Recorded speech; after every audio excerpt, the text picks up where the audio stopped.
Tusanyuse nnyo okubalaba bannaffe abasobodde okutwegattako mbuuza kati tusobola okutandika meeting yaffe eno nga yeesembayo okugamba okwogera ku initiative eno. Mwebale nnyo mwebalire ddala abasobodde okutwegattako ku Sundays eziyise n'olunaku olwaleero. Mwenna abasobodde okuba nti nno mwongerayo message eno eri bannammwe nabo okusobola okubakunga okusobola okutwegattako. Tusiima nnyo omulimu gwe mukola mu background. Amannya gange nze mukyala Joanne Nakibirango Kitandwe neddira mpeewo abaana n'omwami Bangonge maama nzaala wa Mamba. Saabe Mamba mwenna mbatumiddeko bamaama ne bakojja bange ate okwo kwensana ne bajjajjange ab'enjovu n'ab'enjaza mwenna mbatumiddeko. Kabaka yasiima n'ampa okukulembera department ya development wano mu ssaza lya UK and Ireland. So initiative eno y'emu ku initiatives ze tugenda okubeera nga tubaleetera wansi w'omulamwa ogwo gwa development. Ttiimu siriiko nzeka, kuliko n'abantu abalala. Ndowooza era abamu mbadde mwebuuza lwaki babaweereza message, lwaki babadiriitinga. Abaami abo be mulaba abamu abaweereza messages ezo nabo bali ku ttiimu eno, bannange mubawe ekitiibwa. Ngenda kutandika session eno n'okusaba. Nze ndi mukyala mu Advent, so buli kimu kye nkola nkiteeka ewa Mukama n'asobola okukikulembera, kubanga bwe tuzimba ennyumba nga Mukama taliimu tuba tuzimbira bwereere. So Mukama musoosowaza mu buli kimu kye nkola. Kale katuweeyo okwebaza okwo. Buli omu asobola okusaba mu ddiini ye, naye nze eddiini gye nsinga okutegeera. Mukama tukwebaza olw'akaseera kano, tukwebaza olw'okuba nti otuleese wano ng'abaana ab'endeemu. Tukwebaza n'olwa initiative eno mu community yaffe gye twetaaga. Ayi Mukama tukwebaza n'olw'amagezi g'otuwadde okusobola ogikuputinga together. Era Mukama tukusaba ojje obeere wamu naffe. Gwamanyi the foundations of this world. Era tukusaba Mukama obeere mu foundation ya initiative eno, esobole okukola amakulu mu bulamu bwaffe, nga tulaga okwagala eri bannaffe, nga tuwa support, ng'ate tubawanirira mu kiseera ekizibu ennyo. Yongera okutuwa amagezi, ayi Mukama, okusobola okutwala initiative eno mu maaso. Ate era Mukama tukusaba n'Obuganda bwonna, ayi Mukama, osobole okudda ku ntikko olw'ebyo byonna ebikolebwa abantu ab'enjawulo. Bino byonna tubisabye nga tubisaba nga tubiyisa mu linnya ly'Omwana Yesu Kristo Mukama waffe. Amiina. Nsuubira nti mumpulira bulungi bannange, bwemba temumpulira nsobola okuŋŋamba. Kaakati ngenda kusaba nti nno bw'oba otudde okumpi n'omuntu atawulira lulimi lwe njogera, kubanga nnyinza okuteekamu ebigambo eby'Olungereza ate oluusi ne neesaba nga njogedde olulimi Oluganda. Badde nsaba nti gw'atudde okumpi n'omuntu oyo osobole okuba ng'osobola omuinterpretingira, okuggyako nga kuno kuliko abantu abatudde okumpi nga tebawulira nnimi zombi. Basaba basobola okuwanika omukono ne tulaba, kubanga tukkiriza nti nno initiative eno si yaffe ffekka Abaganda, naye ya buli muntu eyeenyumiriza mu Buganda. Omwo mwe muli abaana baffe be tuzadde nga bataata oba bamaama si Baganda. Omwo mwe muli abaami baffe oba abakyala baffe nga nabo si Baganda. Ate ne mubamu n'abantu nga tebalina mu famire zaabwe bantu Baganda naye nga beenyumiriza mu Buganda. Kale ky'oba olaba nti ebintu ebimu tubiteeka mu lulimi Olungereza okusobola okulaba nti nno abantu bonna basobola okuba nga baganyulwamu ate era nga bategeera kye twogerako. So mutusonyiwe bwe tuba nga oluusi tukozesaamu Oluzungu, byonna tebijja kusobola kubeera mu Luganda, kubanga tutunuulira all Kabaka's subjects era nga bagwa mu matuluba ago genva okwogerako. Kaakati initiative yaffe eno nga department twagiwa erinnya lye twayita Buganda Bereavement Fund. Manyi ku mukutu wabaddewo ebibuuzo lwaki tugiyita Uganda ne tuleeta bonna. Nedda bannange, initiative eno egwa mu ssaza lya Buganda eriri wakati mu UK ne Ireland.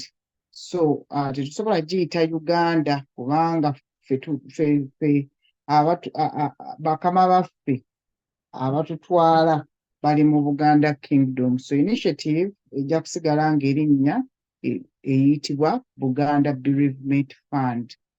Okujjako mu maaso eyo nga bannannyini kibiina, ntegeeza abanaaba bajoyinize nga ba-members batudde wamu ne bakkiriziganya ne bayita mu mitendera egisobola okukyusa erinnya eryo ne liva mu Buganda ne ligenda mu Uganda. But unfortunately right now initiative ejja kusigala nga tugiyita Buganda Bereavement Fund.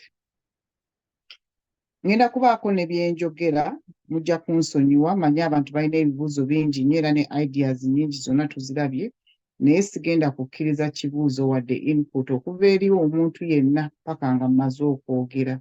Kino kiyambako nti oluusi bwe mpita mu byenjagala okwogera, ebibuuzo ebimu twesanga nga byaddiddwamu dda. Naye bwe tunaaba nga tukkiriza abantu ne boogera kati ne bawa ideas, tujja kwesanga nga ate slides tetuziyiseemu naye ng'ate bwe tuziyitamu ebibuuzo byonna bijja kuba nga biddiddwamu. Kisobole okutaasa obudde at the end okubuuza ebibuuzo oba providing any input ku ebyo byonna bye tunaaba tulesseeyo. Mwenna abatwegasseeko abakungu mbalamusi.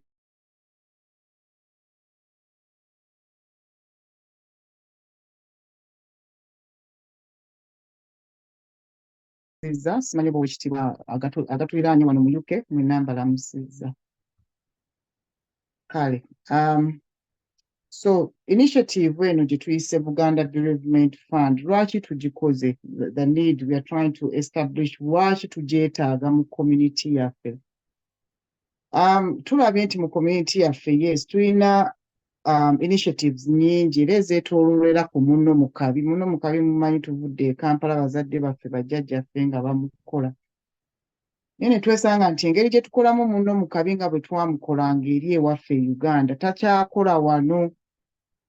Nti olw'okuba nti nno abantu abasinga ojja n'obeera w'osenze nga n'abantu tebakumanyi, tolina kibinja nti oba oli mu kkanisa oba oli mu muzikiti w'oli abantu bwe bakumanyi, kugamba ne weesanga nti nno bantu batono nnyo abakumanyi naye kati ate n'ofuna obuzibu nga weetaaga obuyambi, nga social capital gye tuyita social capital ennaku zino nga togirina. Kigamba ne twesanga nti nno abantu baffe bafuna, ssebo sigenda kukkiriza kwogera mwami mugwanya, ojja kunsonyiwako. Ne twesanga nti nno abantu baffe babeera mu hardship mu kaseera ako nga teri bantu babayambye. So ne tugamba yes, tulina munno mu kabi, ekibiina communities endala zikyenyumirizaamu, kwegamba example ffe nga aba-Advent, amakanisa gaffe galimu abantu bangi Abajamaika oba n'abatali Bannayuganda, naye beenyumiriza nnyo mu kintu kye tukola ekya munno mu kabi. Bwe bakiraba nga ne bagamba yiika singa naffe tusobola okuba n'ekintu kino, naye kaakati twagala tutwale munno mu kabi ono ku level endala esobola otukolera ate nga eri sustainable. Ne tugamba nti nno munno mu kabi ono gwe tukola mu individual groups, weesanga nti oluusi ne support evaayo olw'okuba nga bwe ngambe ku social capital, nti oba tolina social capital abantu batono abakusondera ng'otuuse mu kizibu ekyo. Naye ate oluusi ne weesanga nti oyinza okuba ku WhatsApp group ng'omuntu omu alina social capital alekaana nnyo, ayogera nnyo biki, ayamba, akola biki, ye bw'afiirwa group yonna neebanga eteekamu. Kati ne weebuuza yiyi criteria ki gye tugoberera wano? Oli yafiiriddwa, tugambe kambawo ekyokulabirako nti mwena muyinza okuba nga mufiiriddwa bataata, naye ne weebuuza nti oli yafiiriddwa taata, ffenna twagambye kitalo nnyo. Alono bwe yafiiriddwa akabbo ne kayita, n'ogamba kale ne mubeereyo mugundi nti nemwebuuza nti what have we used, criteria ki gye tukozesezza okudetermininga nti ono, ba bombi bafiiriddwa bataata, ono akabbo kalina kuyisa ono tujja kukoma ku kitalo kwegamba ne tugamba nti nedda tulina okukyusaamu kubanga tetujja kubeera mu community ekola bweti esosola nga twesosolamu nti tujja kukyusaamu tulabe nga tukola ekintu ekitukolera ffenna awamu ekituleeta together gano okutwawuzaamu kati ate n'ekirala ne bwe twesanga nti nno olw'okuba nti no tewali leadership tubeera ku mikutu naye nga tewali established leadership ne weesanga nti omu leero Mr. Jones ayisizza akabbo olulala ne weesanga nti nno Mr.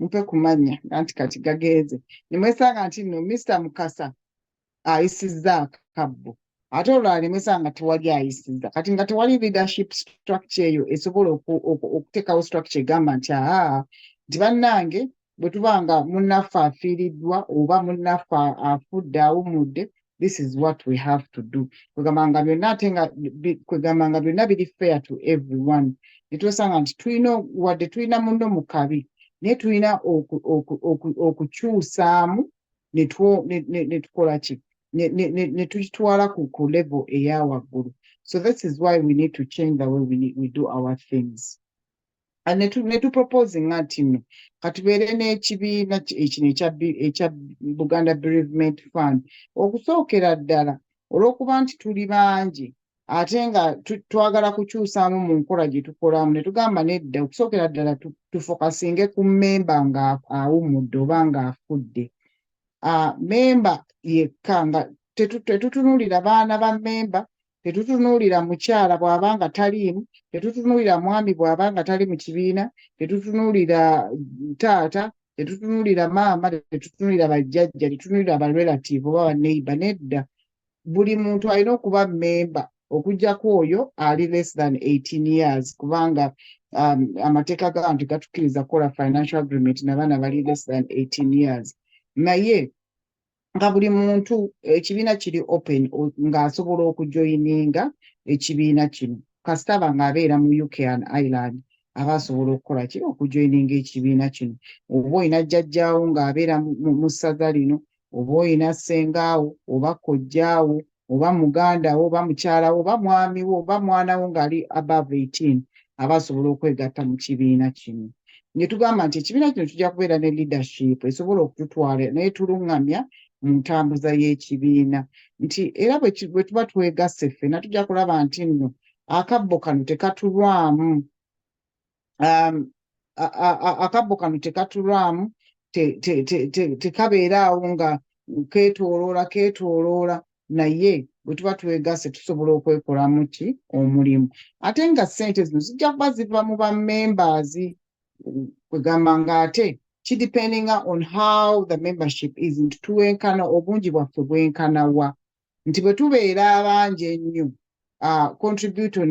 contribution gye tuwaayo eba ntono era ekyo kye twagala okutuukirako ddala nti whereby nti bwe muba nga 2,000 ne musalawo nti tageti yaffe ya mutwalo buli omu aleeta lwa 5 kubanga tulina okuappreciatinga nti nno obuvunaanyizibwa bweyongeddeko emirimu gy'emitono ate ng'abantu tebakyalina ssente katoba okukola ekibiina nga bwe tuba tufiiriddwa togamba bannange ate kakati bayisizza akabbo nga contribution yaffe eri as minimum as possible naye ng'ate impact ebeera nnene nti bwe muba ng'abantu 2,000 buli omu n'aleeta lwa 5 guba mutwalo impact eba nnene omutwalo gugenda wala nnyo naye kugamba nga ki aka contribution ke tuleese katono nnyo ogamba ekyo ekizibu kye tuba tufunye mu community ne kiba nga kivuddewo mangu nti ate buli member abeera treated equally tewaliwo baana na byana owulidde nti ate ono tetujja musondera ono kubanga ayogera nnyo tujja musondera nedda buli omu abeera treated equally so ye proposal yaffe nti tukyuseemu mu ngeri gye tukolamu ebintu tusobole okukola ekintu ekigenda otukolera kati nga tulaba nti benefits ze tujja okufuna mu kibiina kino nga tukikoze okusookera ddala nti nno gwe nga memba omanya nti nno omuntu wange bw'aba afudde nga mwali nga memba oba nze nga mpumudde nvuddewo omanya nti at least family yange tejja kutawaana nnyo mu bigambo by'ensimbi yes manyi waliwo abantu abalina already their insurances n'ezo nazo tujja zogera kubanga oluusi weesanga nti insurances oluusi zirwawo okujja oluusi tezijjira ddala kubanga depending on how you filled in your forms era ne weesanga ng'akabbo kazzeemu okuyita naye era ssente zino ne bwe ziba nga tezikoze ziba zisobola okuyamba family mu bintu ebirala closing out your estate very quickly bw'oba olina loans na biki byonna kugamba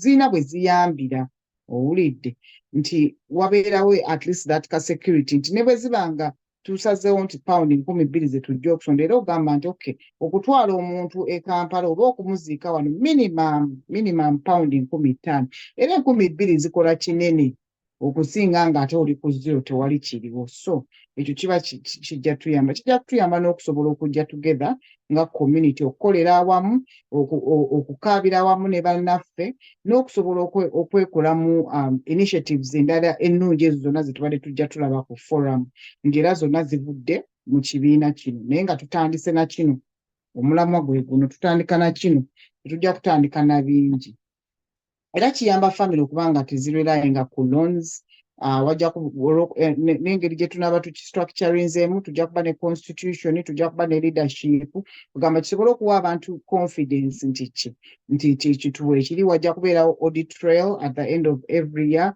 auditor ali external auditinga ne mulaba ssente zaffe eziyingidde zeezino enkozesa bweti bwebadde kugamba ebintu byonna nga byerufu ebyo byongera okubuildinga trust so no eyo trust etabaddeewo luli mu bibiina ebimu bye tukoze kubanga abantu bwe batuuka ku ssente tebatera kuba beerufu era nga bwe tunaaba twegase tujja kwongera okufuna abantu batubangule mu bintu bya insurance zino oba funeral cover oba personal life cover oba n'okwebangula mu bintu ebirala oba okwerindirira obulwadde kubanga obulwadde era bwe buvaako okufa kugamba tulaba nga tusobola okuba nga tusobola okufuna that education and awareness engeri y'okumanagingamu finances zaffe as well naye nga nekya nti n'okuba nti nno tujja together ffenna ne tukaabira wamu ne tubeera wamu n'abo bannaffe ababa bafiiriddwa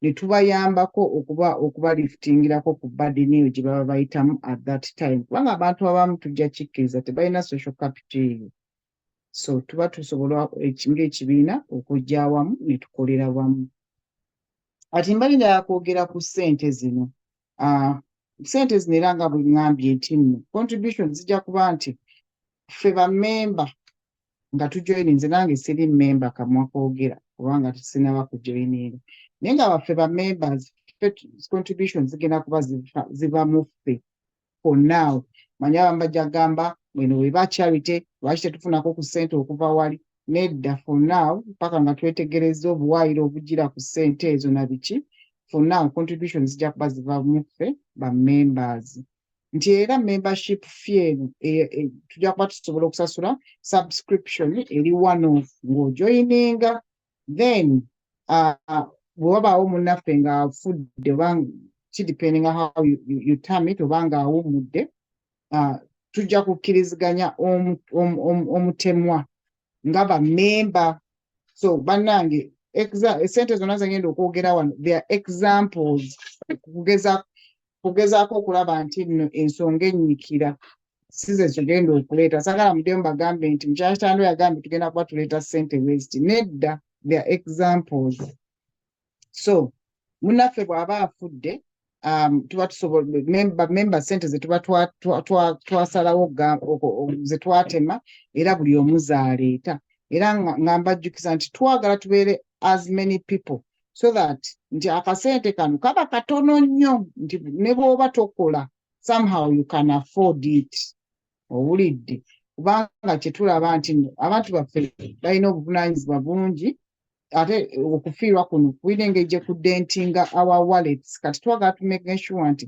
akasente ke tusonda katono nnyo nnyo nnyo naye okusobola okutuuka ku kasente ako akatono abantu tulina kuba bangi nga twegasse kitole so ssente zino zijja kuba nga ziri reviewed at every AGM gye tunaaba tuholdinze AGMs and how to hold them and what byonna mu biri mu constitution ya draft gye twamaze okuteeka together era sente zino ze tunaaba zijja kubeera restricted to the objectives of the organization. Manya abantu bajja kugamba era ndabyeyo by the way feedback tuzisoma lwakuba tetuziddamu kuba tuba tetwagala kugaziya nsonga ku forum naye tuzisoma bannange. Abamu bagambye ate tusupportinga abantu abali abalwadde mu malwaliro.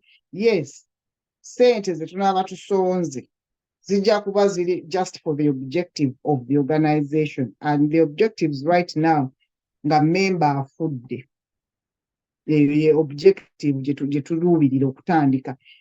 Ekibiina nga bwe kigenda mu maaso sijja gamba nti kiri set in stone. Ebibiina bye-evolvinga, objectives ne zikyuka, goals ne zikyuka, vision n'ekyuka. Maybe mu future bino byonna bijja genda bijjamu, but right now the objective is to support family nga member afudde.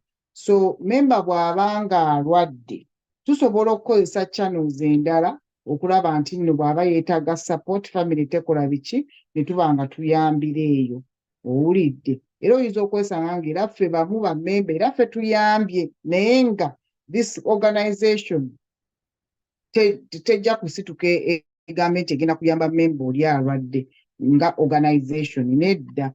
Naye nga toyinza okwesanga abamu kufu omuntu oyo tumumanyi ne tumuyambirako ebbali. So this is why I need to stress nti sente zonna ze tusonda they are there, is there to fulfill the objectives of the organization, and the objective kuyamba family nga member afudde. That is the sole objective for now.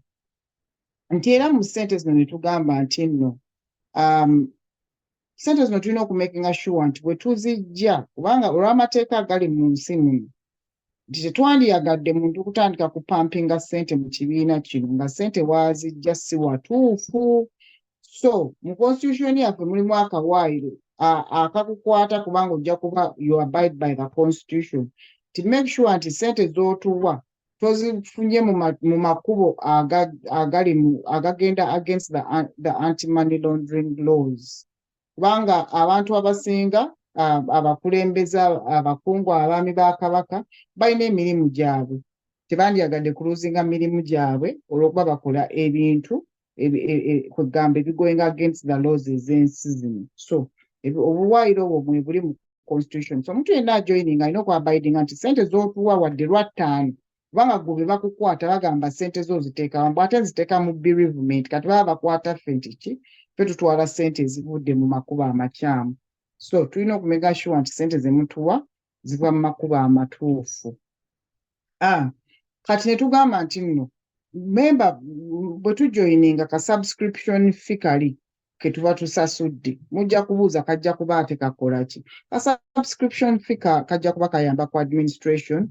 Tulina okukola database kubanga tetwagala kuteeka bintu mu file kuba wampapula muzijjuzeemu ate tuziteeke wansi w'ebitanda nedda. Twagala kukole database nti even in future we can apply some automation on top. Nemubanga olina ka app ko osobola okugenda n'olaba nti waliwo eyafudde saataddeyo n'ataddeyo ngoma ne tubanga tetukufollowinga app buli kaseera n'obanga gwe naawe you can self manage your account n'olaba nti nataddeyo nti am overdue sisasudde bagenda kunkuba ka termination letter olw'okuba nti sina kyentaddeyo. So subscription fee ejja kuyamba ku administration. Ekirala subscription fee ejja tuyamba ku nti oluusi tugenda ne tufiirwa neweesanga nga tufiiriddwa wakati mu mwezi abantu tebalina ssente tebabasasudde bakava mu school fees bakava mu bino na bino ate oluusi neweesanga nti okufiirwa kubadde kumukumu. Kati ssente zino eza subscription twagambe nti ne bwe tuba tusonze ssente ne ka 10% kajja kuba kasigalayo ku account.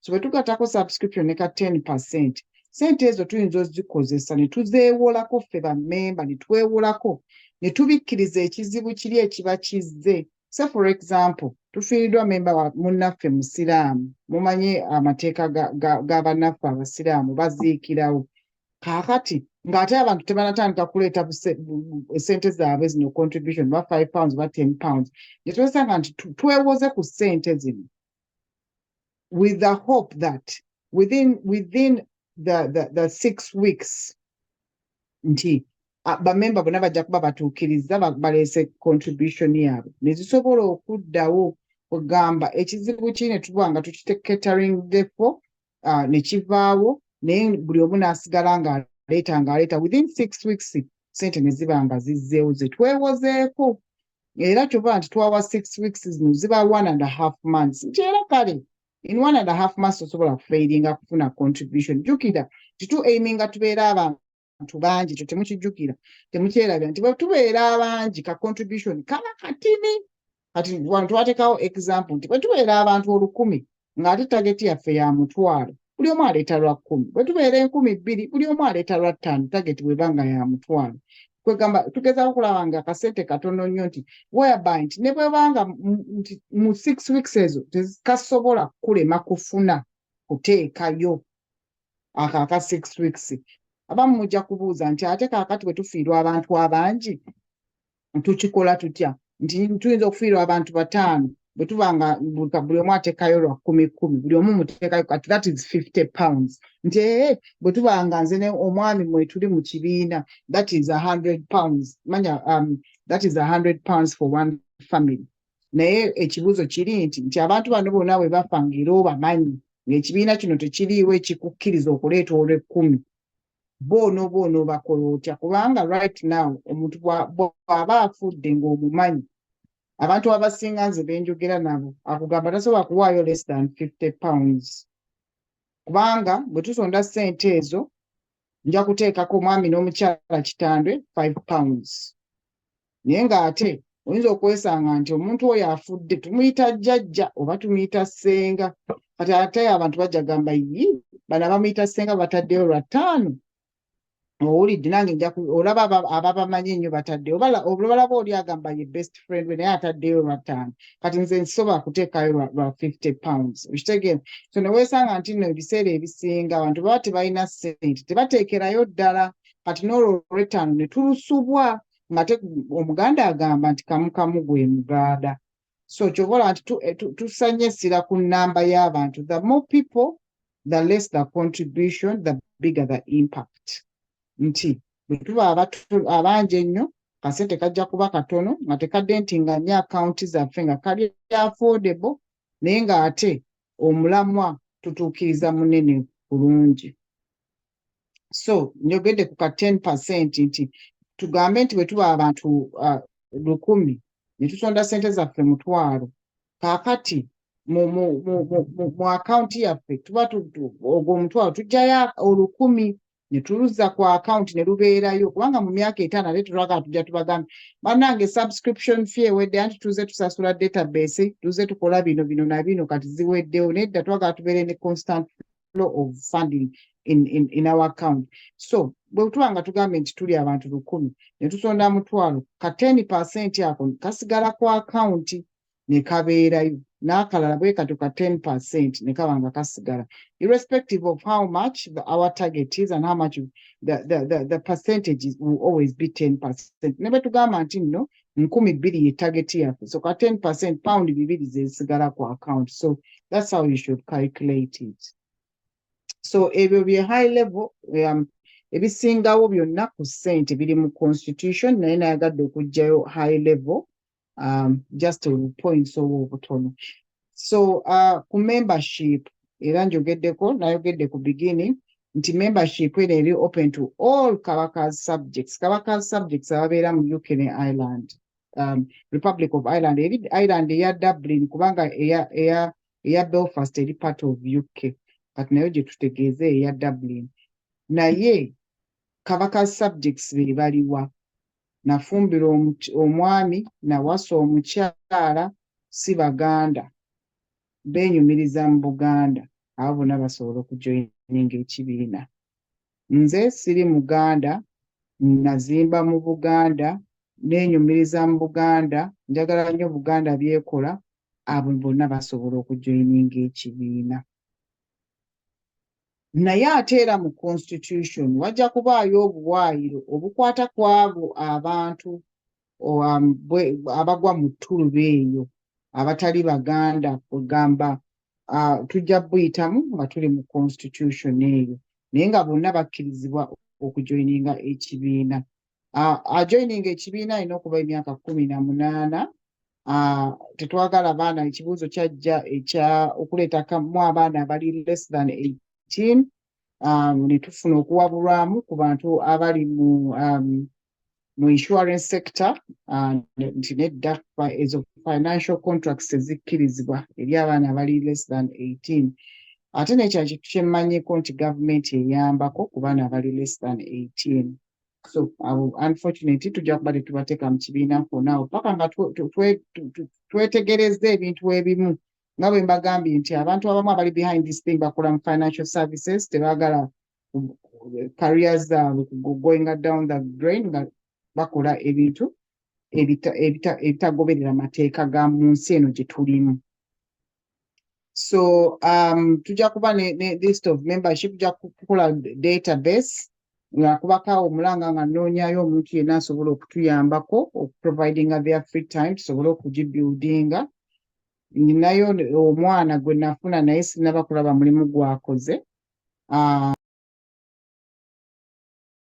Tulaba nti nno turegisteringa nga tufunye minimum information yokka gye tujja okufuna yeeyo eri relevant to ekintu kino. Information nga address w'obeera, amannya go, email address yo bwe tuba tulina oku emailingira, ne next of kin details. Twafuna okuwabulwamu nti tuyinza okuteekawo nga other, kubanga oyinza okuba ne next of kin naye n'oteekawo other instructions nti bannange wadde next of kin wange ye gundi ne gundi naye nandiyagadde kino na kino na kino bwe kiti kibeere bwe kityo. So fields ezo zijja kubeeramu. Information kwegamba agenda kuba basic based on GDPR rules relating to just this. Yekka gwe twetaaga, tetwagala kumanya bingi nnyo, naye ng'ate kiri eri ggwe okumakinga sure nti information eyo gye tukukolektinzeeko eri up to date. Ekyo nakyo kikulu. Tumanye okuteekayo information tutajja updatinga kati ate naffe ne tufairinga okutuukirira family wabanga waliwo ekizibu. So it's up to the members to make sure ebyo ndowooza tujja kwongera nga tubikkaatiriza eri ba members buli bwe tunaabeeranga n'olukiiko nti mu making sure nti information yammwe eri up to date. Nayogedde dda ku membership fees zijja kubeera reviewed nga buli tubeera ne AGM ba members. Ne twogera nti nno okujoininga fund eno nti oluusi abantu abamu bawulidde era abantu bangi bawulidde ku kibiina kino. Nsuubira kati tuli mu April bajja bakiwulira. Ekibiina kino bwe kinaaba kitandise tujja kubeerawo ne period, cooling off period, egamba nti nno buli muntu anaajoininga after this month ajja kubeera nga tumuwayo emyezi 3. Emyezi 3 egyo bw'afa tetusonda, bwe tufiirwa tasonda. Ekitukozesa ekintu kino is to avoid abantu okujoininga kagala ne babeera mu bumooli bakiraba kitaabu n'agamba sijja kijoininga sina gasasula magundi mabugo. Then ye bwe bakamutema n'agamba omanyi waliwo ekibiina kiyambako kagende ekijoininge. So ebyo ebintu ebimu era ebiri ne mu constitution bye tutaddemu nti omuntu bwe tunaateeka cut off time nti kati buli ajoininga after this month ajja kuba abeera ne 3 months call off period. Bw'afa tetusasula, bw'afiirwa kugamba si nti tetusasula naye kuba oyinza okuba omumanyi privately, ekyo tekigaana kusonda, naye tetufollowinga processes za kibiina kino ng'omuntu oyo afudde within the first 3 months. Oba bunaffe bwe tubanga waliwo member afudde, omuntu oyo tasasula kubanga alimu eyo cooling off period, then after 3 months n'alyoka afuuka full member n'alyoka atandika okukola ki, okusasula. Mbeeramu n'akawaayiro akalala nti bw'obeera suspended, jjukira twagambye nti bwe tuliisa omulanga ne tugamba munnaffe gundi ne gundi yafudde, kakati munnaye buleete olw'ettaano lwammwe, ne tubawadde 6 weeks okuba nti ssente ezo muzireese. Ke kali ke nagambye tetwagala kutendewalirwa, kyova twetaaga abantu bangi nnyo akasente kabeere katono nga tetutendewalibwa. Naye mu weeks ezo 6 ziba nnene bwe tuba abantu bangi nti bwe tuba ne bwe luba lwa 10 ne bwe luba lwa 5 mu weeks 6 teruyinza kukulemesa kufuna obuliri nti naye bw'oba toluleese then tuba tukola ki tukususpendinga mu kibiina ate era ne membership ne tugi withdrawinga n'ova mu kibiina kubanga tosasudde. Kati ne tugamba nti nno oluusi abantu abamu era abeerayo n'agamba nze sijja kusooka mberemu emyezi 3 nveemu then ate nkomewo luli. Kaakati bwe babanga era abantu agezezzaako okukola ekyo era mu constitution yaffe mulimu obuwaayiro nti nno tusobola okukola ki bw'oba tukutaminate nze ng'ovuddemu era bw'okomawo osooka n'okola ki n'oyita mu mitendera nga member joining omupya nti osasula subscription n'osasula n'obeera ne cool off period eya 3 months eyo gye tuwadde nga na joining omupya naye in addition to that n'osasula ne outstanding oli yenna w'obadde toliiwo okuva bwava mu kibiina bonna ababadde bajja bafa obubbo bwe tuzze tuyita oba buli 10 oba buli 20 bwonna n'obusasula then ne tulyoka tukukkiriza okudda mu kibiina. Ogamba kino kugezaako okulemesa bantu kukola ki kutekinga advantage ey'ekibiina kwegamba ffenna ne tuba nga tukola ki tukolera wamu. Era ku membership twagambye nti tujja kubeera ne next of kin oyo gwe tukolagana naye member bw'aba afudde nti gwe tukolagana naye next of kin n'asobola okukola ki okutubuulira family byebeesazeewo ffe tetusalawo gye tuba kuziika tetusalawo ngeri ki gy'oziikibwa nedda. Omulimu gwaffe kuyambako mu finance tusobola okubeerawo mu lumbe ne tuyambako naye nga omulimu gwaffe si kusalirawo bw'oba wasazeewo by'oyagala. It's there to support family kyebeesazeewo naye nga tukolagana ne next of kin n'asobola okutubuulira program bw'ebeetambudde. Last week we had a very good discussion nti abamu waliwo eyabuuza ekibuuzo nti kaakati bwe mbanga nina funeral cover kubanga jjukira bw'oba n'olina funeral cover ssente baziwa directly ani rest home baziweera ba funeral directors check bagiwandiika directly. Kati bw'oba olina funeral cover nga weeri mu foomu eyo gye tugambye nti tugenda okusaamu free text ngeri other osobola otubuulira kunogaba bannange nze temwanguwanga kuwa next of kin ssente zange nina funeral cover ba funeral cover webe caterings kati balance abasigadde kubanga byonna tebabikolako balance abasigadde awo mutandikira kubanga tetwagala ate kuwandiikira bali ba funeral directors check ate nga ne funeral coverage coverage eza funeral cover ate tebasobola zikuwa mu kaashi naye ng'ate nuffe tuba tusobola okukola ki okutetenkanya ne tulaba family bwezifuna. So era twandiyagadde era mutubuulire nti nze bannange nina funeral cover yange already in place so bwe mba nvuddewo musooke okwekkaanya mulabe how that is panning out bwekiba tekivudde kubanga abantu ngenda bwe naagambye supportingako families 3 wano mu UK nga balina gundi ezo naye munnange twalina nga tusonza akabbo kati netandika okwewuuza wadde nange njirina naye netandika okwebuuza kaakati paka bwe nafindinga out nti oluusi tujjuzaamu details bukyamu oluusi ezimu zitukwata nti bw'olwala olina okuddayo n'obagamba nti kati nafunye sukaali nafunye pressure kati bwe tutabagamba ate n'ofa sukaali bwa pressure era tebakuwa kati nengenda nga nange njiga mu area eyo naye nga kugamba neŋŋamba iri kati omala emyaka gyo 2-3 osasula ate bw'otuuka ozeetaaga ate ne bazigaanira kugamba ne wabeerawo kalupoola awo. So n'abalina funeral cover musobola okutugamba nti tulina ne tumakinga sure nti nno funeral cover esobola okukavaringa kiri zino ssente ne ziba nga zisobola okukavaringa. Jjukira ffe ebyaffe biba biwanvu wabeerawo ennyimbe wano mu UK ate bw'oba ogenda Uganda naye wabeerayo olumbe ate ne wabeerawo okwabya olumbe kwegamba era ssente zonna we zijjira ziba ziyamba. High level governance ey'ekibiina kino nti ekibiina tugenda kitambuza tutya. So wajja kubeerawo nga bwe nayogeddeko leadership team ejja kubeerako abantu not less than 3 people but not more than 9 people. Tetwagala abantu bangi nnyo kubanga the more people that oluusi ebintu tebitera kukolebwa amamese mangi. Tujja kubeeranga ne AGMs ezinaabeerawo. Tulina constitution already, it's in the draft format, ready to go out.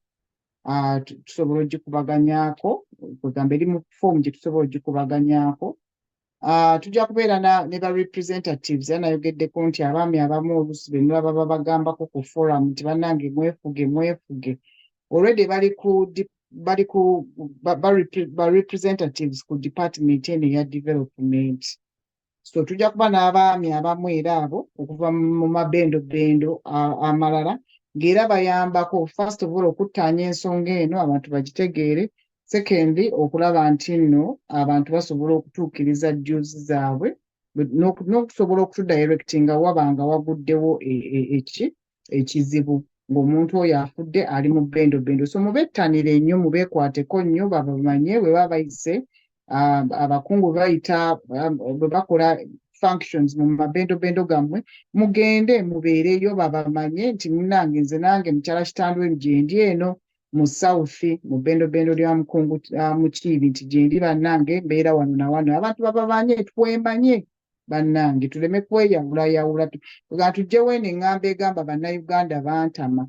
It's hard to live a single life wano mu UK. So let us not make ourselves nga tuli mu silos. Tubeere nga tukolaganira wamu nga ffenna tuli bumu ng'ate abantu bamanyiwa we tuli. Committee members tebajja kuservinga more than 2 executive terms. Consecutive terms kye twagala okulaba nti nno abantu babeera mu office emyaka 2 ate ne tukyusa ne tuteekamu abantu. Ekyo kiri healthy. Abapya bajjamu ne balaba ekintu bwe kigenda mu maaso ate ne basobola n'oku-auditinga ffe ababaddemu abakadde ne bagamba wano mwakola ensobi, wano ssente mwaziga bwebityo. So it's a healthy way of leadership okuba nga tukyusakyusaamu. Constitution enjogeddeko n'emirimu gy'abaami mu mabendobendo gye banaaba bakola nga batuyambako okusobola okuttaanya omulimu guno mu bantu. Musonyiwe bwe mba nkozesa ebigambo ebikyamu mu Luganda bannange. Ngezaako. Kati era nga bwe nayogeddeko nti fandi eno tejja kukavaringa bantu balala okuggyako memba yekka, nti bw'obeera ne mukyalawo, bw'obeera ne jjajjaawo, bw'obeera ne ssengaawo, kojjaawo, neighbour nga bali mu ssaza lino erya Uganda Island njogerako eri eya Dublin nayo eri awo ebbaliko.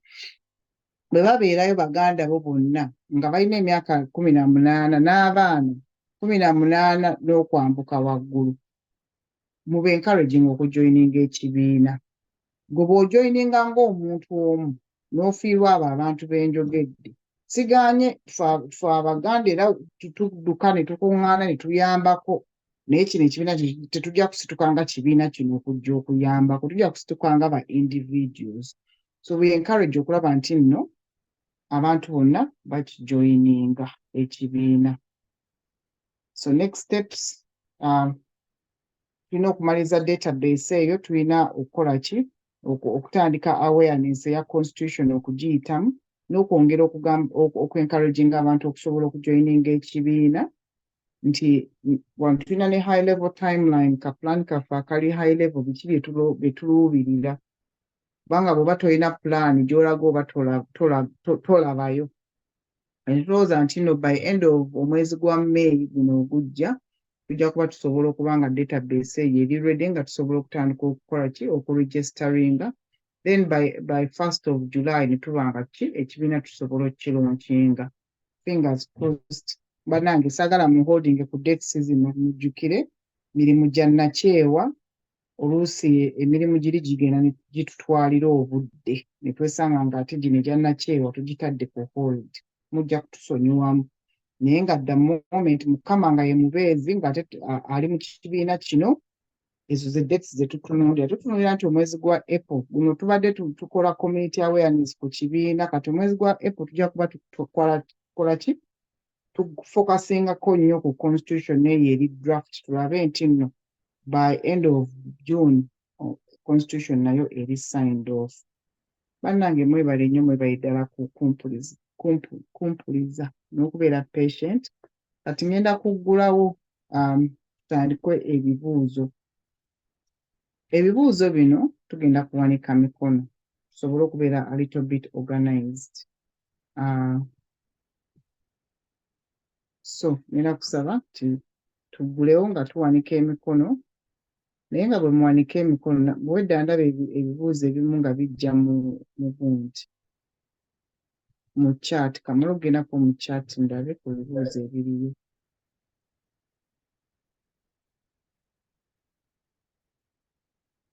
Okay, waliwo ekibuuzo ekigamba clarifying more on the 10%. 10% eno egamba naye njagala nnyo abawanika mulekerawo okuteeka ebintu mu chat. Muwanike tubalabeko, sawa kubanga nze nzekka nze njogera bannange nja kukoowa. 10% eno gye twogeddeko eri nti nno bwe tunaba tukkiriziganyiza, tuddeyo ku example yaffe eya 10,000 tuli abantu 100, buli omu aleeta lwa 10, tuwezezza omutwalo. Example bannange temunkwotinga. Ne tugamba nti nno family tugiwaako 9, 10 ne luddayo mu account yaffe ne lubeerawo. Bwe tutyo ne tujja. 10% eno tuyamba okulabirira ekibiina kubanga that database which we hope to make, nze nsuubira wajja kubeerawo some money that will go into it, or even subscription to keep it up to date. Ekirala 10% eno sente ezibeerayo zituyamba okubikkiriza.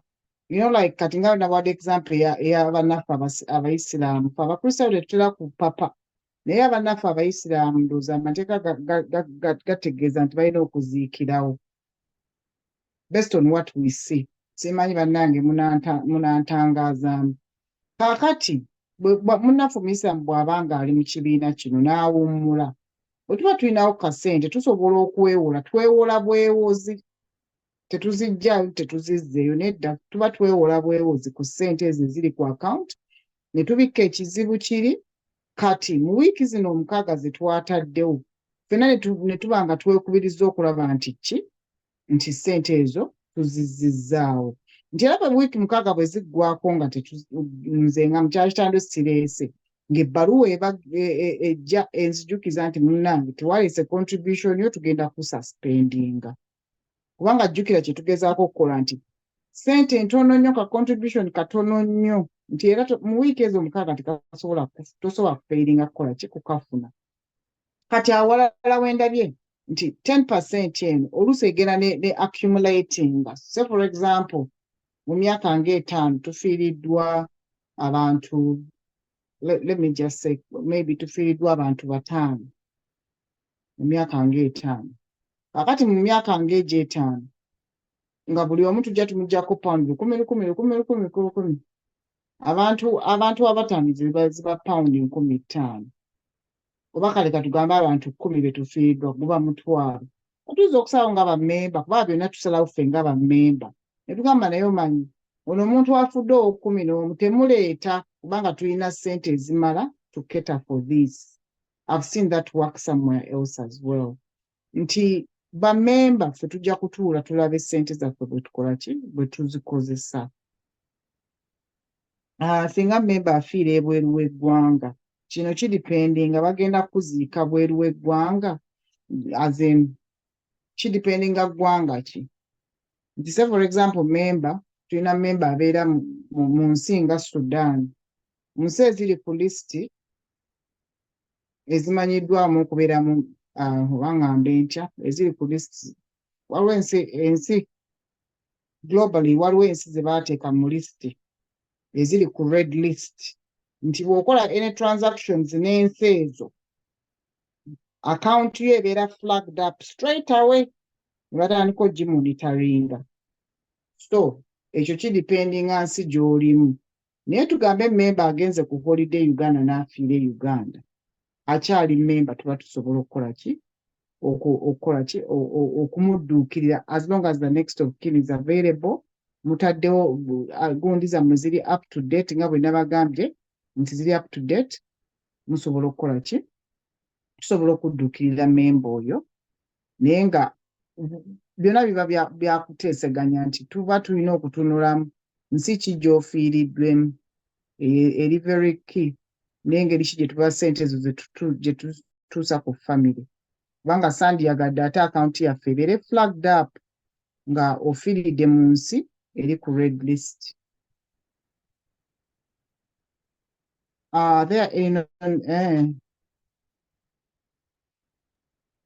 Yes, Mukungu Mukiibi, kino sinaba kitunulamu ssebo, nsonyiwa. Okujja nga waliwo omuntu alina obudde, naye kyemmanyi omuvubuka oli he started it from scratch. Akinkolerako, he's good, he's in the IT industry as well, in financial services, so he knows that he's worked on the insurance side of financial services. So nja kulinda ndabe kyatukoledde mbadde sinafuna budde obwo. Banaye mbasaba muwanike ku mikono. Waliyo emikono ng'ena. Yes, sebo mbadde nsaba ogitubuulire. Waliyo mukulu Tone Mukiibi, Mukungu Ssemugera, Mukyala Nakku, Mukyala Margaret Walusimbi, in that order. Kale mukulu Tony Mukiibi, tubuuze ekibuuzo kyo. Yabo tweyanziza nnyo presentation ebadde nnungi nnyo, loud and clear. Naye ekibuuzo kyange kiri very simple, naye nga nze ndi muto wa mukulu Mukiibi, nze bampita Ssenfuma Mukiibi. Ekibuuzo kyange nti oli bw'abeera memba naye n'afiirwa, God forbid, omwana ng'ali below 18, atali eligible okubikaminga memba, tuukirira nga tukozesa fandi yaffe eno. Sebo tweyanziza ekibuuzo ekyo. My understanding nti omwana bw'afa nga ali less than 18, gavumenti eyambako. Ekibuuzo kino kyabuuzibwa kubanga era waliwo abaali baagala okujoyininsa abaana baabwe, ne tufuna okuwabulamu eri omwami omu gwe mmanyi ali mu insurance sector wano, n'agamba nti tetuli supposed kukola financial contracts n'abaana bali below 18, gavumenti tekikkiriza. So twandyagadde initially okuba nti tukeepinga in line n'amateeka aga gavumenti, nga bwe twetegereza ensonga ezimu ne tujja obuwaayiro oba ne twebuuzaako ku bannaffe bulungi, ne tufuna those written confirmations from the insurance sector, tuba nga tukola ekintu ekiriyo, kuba tetwandyagadde kukola kintu kyaffe ate ne kiggalwawo olw'okuba nti tetugoberedde mateeka. Ekyo kiri clear, naye kyengamba nti kati tetwogera ku registeringa mwana oyo. Yes, sir. Naye ngamba financial contribution ng'eva mu fandi yaffe. Nze bwe mba nga nze memba ng'omwana owange yafudde years, tumuyambako memba waffe ku mwana we ng'ayagala muzza e Uganda. Nze nandisuubidde memba tujja muyambanga ab'emikwano ba memba naye nga si kibiina. Okay. Yes, sebo. Kubanga bwe tunaatandika ekyo kigenda kulanda. Tuba tulina muyambako nga memba w'ekibiina naye nga si kibiina kusituka okiyingiramu. Naye nga bwe nabagambye nti bino byonna byonna tebiri set in stone for 100 years. Ebibiina byevolvinga, tugenda ne tweyongera okwetegereza ebintu ebimu ne tuba nga refininga and make improvements. Naye nga the moment olw'okuba nti amagezi gaffe gakyakoma wali, twandyagadde okusooka okutunula mu memba yennyini. Mwami Mukyala Margaret Walusimbi.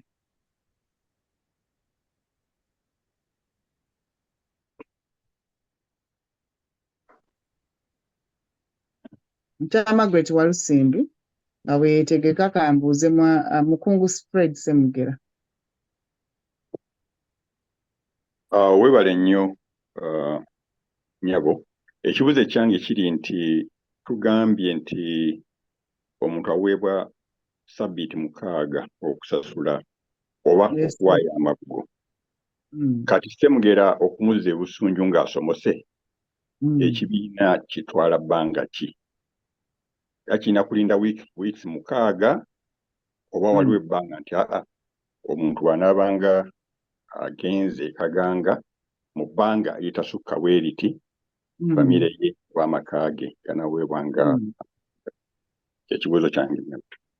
Tweyanza ssebo tweyanze era kibuuzo kirungi nti kubanga famire ebeera with guaranteed nti kati kansondeyo wano bweziti manyi ekibiina mu wiiki 2 bajja kuba bampadde ssente. Ndoza era ekyo kye kituzaayo ku kiri kye twagambye nti bwe tuba nga tusasudde subscription fee nga waali tusobola okumwewulako, owulidde, ne tuba nga ekizibu kino tukibikkiriza then bammemba ne basigala nga basasula ssente zino okuzzaawo gap eyo ebeera ebaddewo. Naye nga saagala kukirwa bastampinga kubanga ebintu ebimu tulina kubikkiriziganya nga bammemba. Kubanga olaba ku foramu yaffe okwo kuliko abantu nga 3. It's not guaranteed nti ebyo 3 byonna bigenda kujoyininga. Owulidde? Mujja kubaamu bayinza okubeeramu bayinza okubeera less. Kati ebintu ebimu okubirwa bastampinga bijja kuba nti ki? Bammemba ffe tusalawo ne tugamba kati omanyi mu wiiki 2 tujja kuba tukuwadde ssente. Ekyo nakyo ne kikyongerako mu ka constitution kaffe kali ne kabeera akawaayiro ne kaba nga tukkiriziganyizza. So naye mu kulowooza okwange kasabaawo subscription ono tuba tusobola okumwewula kate nakali ka 10% kenayogeddeko nti nako kaba kayambako nga weekali bwe kagenda ka accumulatinga kaba kayambako okukola ki to offset this contribution tuba nga tusobola okuwaayo then tumala ne tubikkiriza ekituli ekyo looni eyo gye tuba twewozeeko mu organization ya. So sandyagadde kubeera wano kusobola kuraba stampinga time frame eyo nandyagadde nti bammemba abanaaba baregistering babeere nesse into that kubanga bwe banakkiriziganya ebintu byabwe era bajja kuba basobola okubituukiriza. Saagala ate nveena ate mbateekeko pressure ate bagamba ebifusebe bye twakkiriziganya nga bammemba naye kiteeso kirungi nnyo. Weebale nnyo baidasebo okukireeta. Weebale nnyo. Mukyala Margaret Walusimbi, are you ready? Yes, nyabo mbadde commuted. Weebale nnyo presentation. It was loud and clear and precise. Naye mwami Semugera ansooseeyo exactly that was my first question. Nti weeks omukaaga nga ze muwa mpanvu nnyo but you've answered that. Now, another thing, what if ekyembi kibeerawo ku bantu nga 5? Eyo subscription erimu at the same sort of time enesobola okusustaining a payment? Ndaba gy'olaga. Hopefully Mukama ajja tuyamba baleme kuba bangi at the same time. Yes, ndaba gy'olaga kitegeerekeka ky'oba olaba nti twateekamu ne ka 10% ako okusobola okukola ki? Okusobola okuyambako okubikkiriza ekituli ekyo. Naye nga at the end of the day nti bwe tubeera abangi nti an example kubanga Abannayuganda tuli bangi nnyo wano nti bwe tubeera nga 100 era olw'ekkumi olwo terusobola kugaana ne bwe mufiirwa abantu 5 consecutively olw'ataano era luli better than okuba nti oli omuwadde 10 oli omuwadde 5 oli omuwadde 2 oli omuwadde 3 kubanga jjukira nti at the end of the day bw'oweera mu kibiina kino akasente akatono toswala kubanga buli omu lwaleeta olw'ettaano oba olw'ekkumi whatever you've decided. Owulidde? Naye bw'obeera ebweru ne bateekayo lisiti yo mukyala Margaret Walusimbi ataddeyo £5 ogamba banaye temunteeka ku lisiti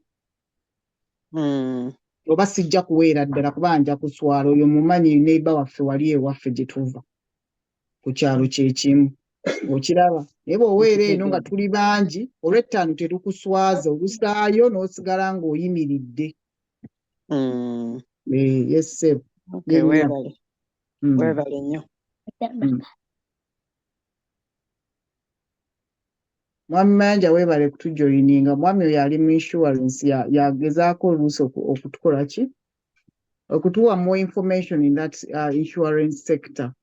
Mukyala Nakku. Neyanzeege. Simanyi ndi muted.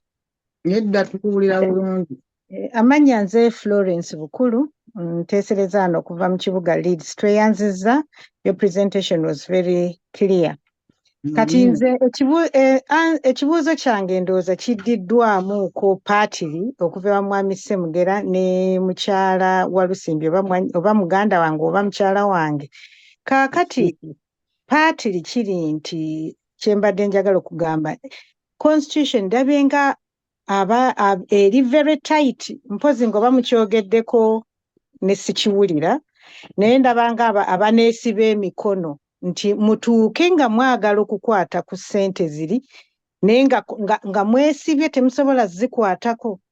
Nandisabye nti oba mu constitution nanditeesezza mu constitution mubeeremu akawaayiro akawaliwe akakiiko akafuzi okusobola okulaba nti batuukiriza ebyo ekikulu ennyo ekigendererwa ekiteesezaawo guruupu eno nga tebeesibye nnyo nti ate constitution yetugamba bweti ate bino kubanga kati wadde ssente tulabanga abanaatolanga obusente obutono naye abantu abangi tuli bazibu nnyo okufuga. Omuntu ayinza okuva eri n'akalambira ku pawundi 5 oba 10 n'abeera ng'eyakuwa omutwalo gwa pawundi so ng'ate akusibira mu mateeka gwe kennyini ge wateekawo. We mbadde nsabira mu constitution eyo mubeeremu akawaayiro akabawaliwe akakiiko akakulembera nti basobola okukola bino byonna batuukirize nga period egyo mugambye nti 6 weeks mpanvu yes mpanvu naye constitution ebakkiriza okukwata ku ssente ezo ne muziwaayo nga 6 period tennaggwayo oba okuteesa kwange kikutegeerekese byebyo ebyange yennyabo kutegeerekese era akawaayiro ako mwekali. Okay. Constitution yaffe, I think it's around, if I can remember, around 20 pages. Yeah. Wow. Obwairo mwebuli obuwera. Tweyanziza nnyo nnyabo.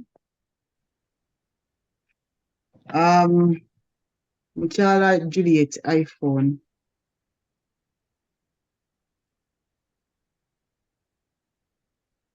Okay, mukyala Juliet iPhone ng'akyeteeka katubuulire ku mwami Ssenyange, Kibuuka Ssenyange. Oh, hello. Kibuuka Ssenyange mukyala. Okay, tweyanziza nnyo.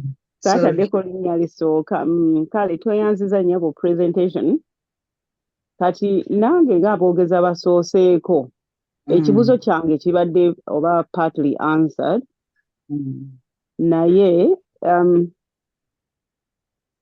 ati naliko memba w'ekibiina ekirala ky'abasawo wano mu UK naye era twafuna ekizibu kyekimu nze group n'engivaamu kati nga bwe munaafiirwa abantu of course babeera same community oba b'omanyi ne b'otomanyi naye ne mufiirwa around oba omwezi gumu ne tufiirwa abantu nga 10 omu n'awaayo lwa 3 omulala n'awaayo lwa 10 embeera kati nzibu era otuuka ekiseera n'olemererwa leero ogenda okulaba waddeyo lwa enkya lwa 10 enkya nga there was no end to that contribution scheme but it wasn't working anyway.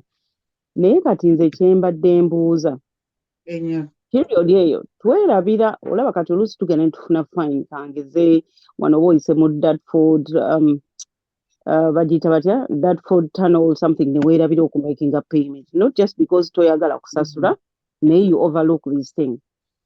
Kati nze kyembadde nteesa oba kisoboka tusobola okubeera n'account omuntu n'oteekamu ssente foramu eno n'obeera ne personal account oli waba afiiriddwa ne bw'oba tokoze that payment directly naye nga bagiyita batya ba admin basobola okudidactinga ssente from your account towards a member kisobola okubeera optional kubanga era ng'omukyalo omu bw'agambye essente abantu bafa era waliwo period abantu bwe bafiiridde bannayuganda bangi Namwe kenyini muyinza okutuuka ekiseera ize mugamba oba 10% sinaba kubitegeera bulungi what monies you can draw on nga tetukoze payment oba kyenjogera kitegeerekeka. I'm not very good at explaining things. Nedda nnyabo ndowooza ntegeddemu kyentegedde nti mu kifo ky'okuba nti nno nga tusonda ssente nga tuli reactive tubeera a little bit proactive nti abantu basobola okuteekayo nga direct debit n'obeerawo abantu nga bazijja ku account z'abalala. Simanyi bwe tusobola kukola personal accounts within this fund ne mmanya nti kale kati nga ku subscription yange I can top up nyinza okubeera nga siri contactable oba ndi Uganda oba ndi wa when I'm not around at that time naye nga subscription esente zange z'amabugo muzeetaaga so you draw upon that money ne munsasulira naye ng'esente naziteekayo. Yennyabo kitegeerekeka ky'ogambye naye problem eriwo nti gino emirimu gya nakyewa to start with. Kujja nga mugenda kusasula omuntu abeera awo abeere nga asobola okukola omulimu ogwo in background. Kubanga gwoyinza okugamba nze nja kuteekangayo lwasatu n'agamba nze nja kuteekangayo lwataano n'agamba nze nja kukolanga bwe nti kakati to be able to collectively do everything omuntu kyayagala kiba kyetaaga somebody full time to manage this and you have to pay that person. Ate nga kyetugezaako okukola bwe buta spending sente nyingi ku kintu make it as lean and as streamlined as possible and as simple as possible nti tetu spending unnecessary funds in running and administration of this. Putting my IT hat on kitegeera kyogamba omuntu n'abeera ne personal account nga ffe tusobola okuzi-withdrawinga. All that requires automation. At this moment in time, we are building a database. Abantu basobola okujjuzaamu ka form, maybe aka Google form, ne kagenda mu database eyo bulungi, ne tuba nga tusobola collecting that information. In future, we may add some automation on top of that. Nenga byonna byetaaga kubeera in a phase delivery approach. We can't deliver them in one go. It's a very good idea, especially oba toliwo nga toli contactable, noba nga oba olinayo obusente bwo nga gye nga we can draw from that. But again, even that automation, omuntu okuteerako automation, they will need some money. They will need some money to be able to pay for that. Okujjako nga tufunye abaana abato abalina obudde abasobola okukola bino ebintu for now for free. But I'm sure balaba babeera ku TikTok era baagala ssente bazaagala n'okusinga ffe abakulu. So it's a very good idea, I understand naye nga byonna byetaaga funding and time. Simanyi oba mukyala Juliet iPhone ali ready? Ndi ready nyabo katono kyenda bayanziza bonna obuweereza okuliza nenze mbadde nzira kukya okuba kyoga nti omuntu aba avuddemuko n'avaamuko ku bwa memba nti okudda aba alina okusasula zonna okuva lwe yavaamu. Kati nze mbadde nga nti waba wakawaira kayinza okubuuza omuntu oba lwaki yali avuddemu kuba nyinza okuvaamu oba nga nalwala nemba nga I cannot meet up okusasula ssente. Kati nga nomba nkomyewo nga mba ntandika from scratch kati mba buddemu emyezi oba nga 8 oba nali mulwadde oba nga sisobola zisasula ate ezo kuba nyinza okuba nga nvuddemu for a very genuine reason si oba kino nti bwe kiti naye nga nina ekizibu kinkutte.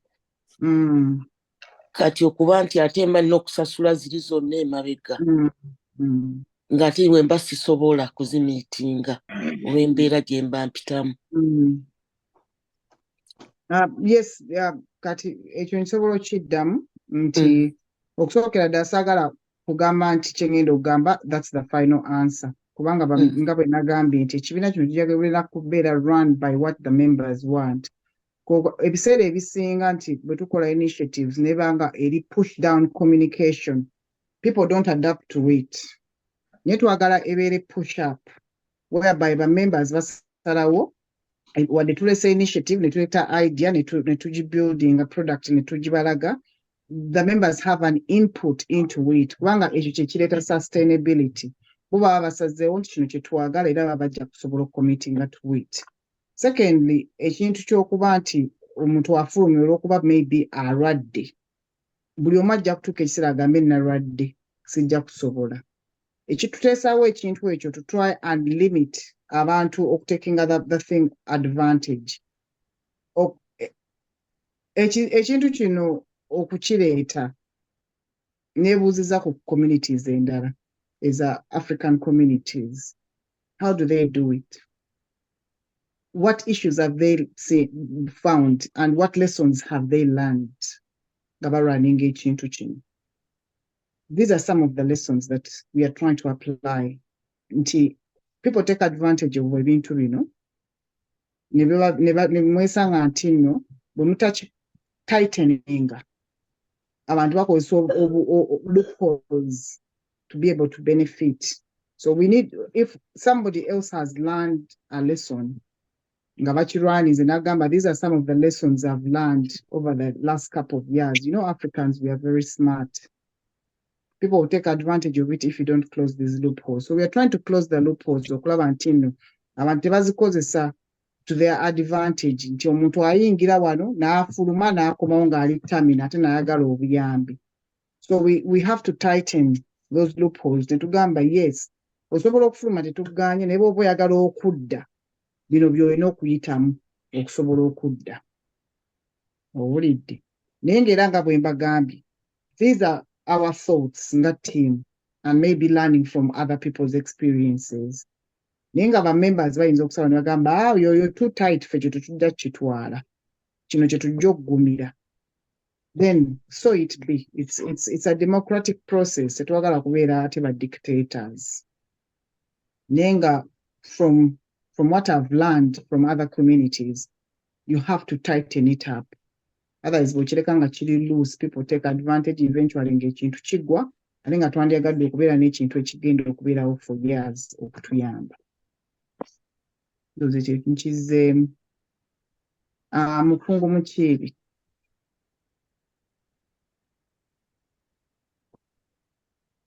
Nabo mwebale nnyo presentation. Ekibuuzo kyange kibadde kyangu ndowooza wakizzeemuku katono naye mbadde njagala kwongera kifumiitirizaako. Yes, twogedde ku kigambo kya administration. Nendowooza nendaba nti ekibiina initiative eno egenda kubeera more or less tulowooza nti egenda kubeera self administered. Naye bwe tunaawera abantu 1,500 tujja ebibuuzo ebimu nga omukyala avuddeko kyabuuziza kiri totally valid nti siriiwo ndi Buganda, sente zange weziri naye nkoze ntya. Kwegamba nandirowoozezza nti kyandibadde fair ne kuba member kuba nti ekintu kino tuba tugenda okirwaninga on a professional basis, omusindi gwennyini oguli professional. Nti wandibadde wakiri akantu ka admin ketteekamu tuloga nti bannange tulina overheads zino ze tulina okutambula nazo. Oyogedde ku database weewaawo kijja kubeera ne subscription. Naye ndowooza ensi mwe tutambulira kirungi nti ffenna tumanyi nti omuntu kakati nze n'essaawa ze ndi mu lukiiko kati nyinza okuba nga atandika okuziwala nti nandibadde singa sibadde mu lukiiko nandibadde nkola ssente bwe ziti. Nti abantu ebiseera byaffe bye tuwaayo ddala mu nsi zino biriko value weewaawo. Sirowooza nti kyandibadde kitutiisizza nnyo okugamba nti mu membership eno tujja kuggyako akantu katini naye nga weekali akakuba akandibadde katambuza omulimu guno. Waliwo n'ekibuuzo ekyogeddwako kya direct debit, ndowooza nakyo kyandibadde kirungi nti tuyinza okukiteeka mu constitution. Manyi nti systems weziri nti bwe tuba nga tufunye tugiyite notice of death within 14 days account ejja kubeera debited by £10. Kwegamba ba members kibajjako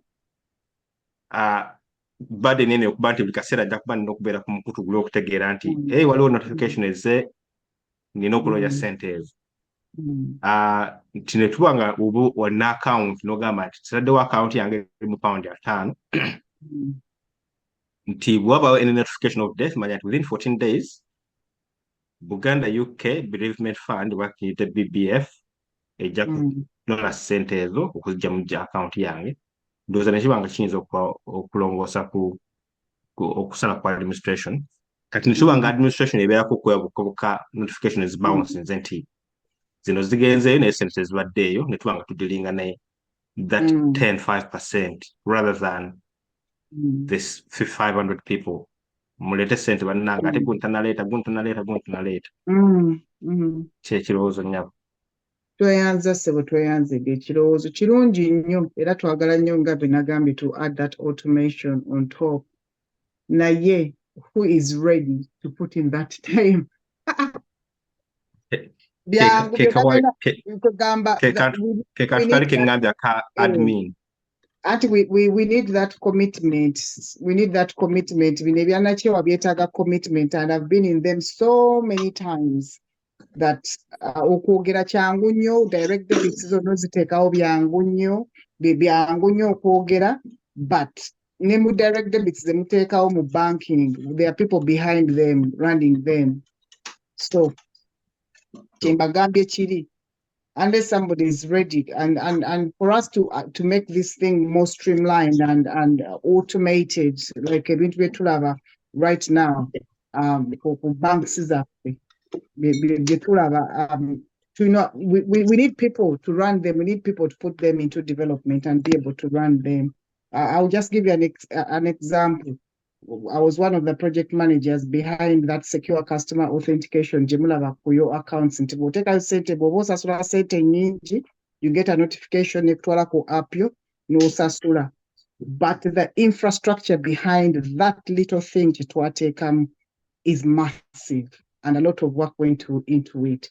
So ebintu ebimu byangu okwogera naye bwe tuba tetulina bantu bali behind and committed to help us run them biba bizibu.